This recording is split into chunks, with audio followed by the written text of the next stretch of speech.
invisible hand is a metaphor introduced by Adam Smith, most famously in his 1776 work, An Inquiry into the Nature and Causes of the Wealth of Nations. It describes the unintended social benefits that arise from individuals acting in their own self-interest within a free market. Smith argued that when individuals pursue their own gain, they are led by an invisible hand to promote an end which was no part of his intention. For instance, a butcher, baker, or brewer does not provide goods out of benevolence, but because they seek to earn a living. However, in pursuing their self-interest, they produce goods and services that others desire, thereby contributing to the overall well-being and wealth of society. In essence, the invisible hand suggests that self-interest drives economic activity. Individuals are motivated by their own desires for profit or satisfaction. Competition and supply/demand guide resources. In a free market, competition among producers and the forces of supply and demand naturally allocate resources to where they are most valued by society. Unintended positive outcomes. Even without central planning or government intervention, the collective pursuit of individual self-interest can lead to an efficient allocation of resources, innovation, and ultimately, a more prosperous society. It's important to note that Smith only used the phrase invisible hand a few times in his extensive writings, and its modern interpretation often exaggerates its prominence in his own work. He also recognized the need for a legal framework and certain government functions for markets to operate effectively. 2. What's laissez-faire?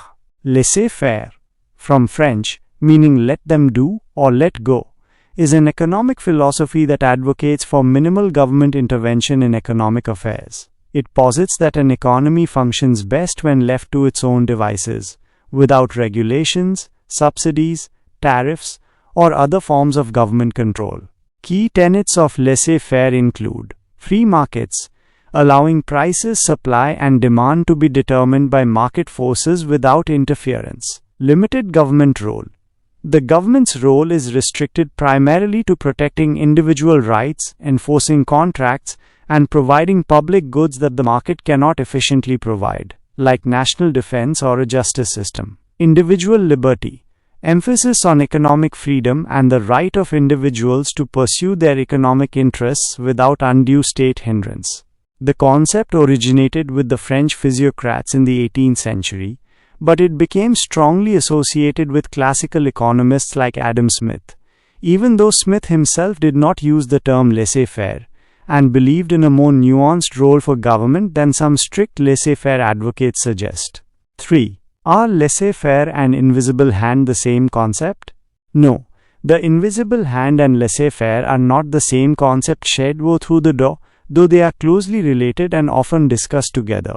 Invisible hand is a metaphor or a descriptive theory about how markets can spontaneously generate beneficial outcomes from individual actions. It describes a mechanism through which self-interest, competition, and market forces lead to social good, even without explicit intent. Laissez-faire is a political and economic philosophy or policy prescription that argues for minimal government intervention in the economy. It is a prescription for how the economy should be governed to allow the forces described by the invisible hand to operate freely. One can argue that the invisible hand provides a theoretical justification for a laissez-faire approach, as it suggests that markets can self-regulate and lead to efficiency. However, the invisible hand describes a natural process, while laissez-faire is a deliberate policy choice. Smith, while advocating for free markets, understood that certain government functions were necessary for the invisible hand to work effectively, e.g., upholding property rights,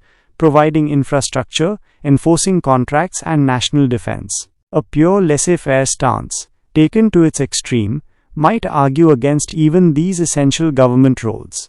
4. Is this invisible hand concept an accidental discovery by Adam Smith? It's unlikely to be an accidental discovery in the sense of a sudden, unforeseen revelation. Rather, it was a synthesizing insight that emerged from Smith's deep observation of human behavior, economic processes, and philosophical reasoning. Smith was a moral philosopher before he was an economist.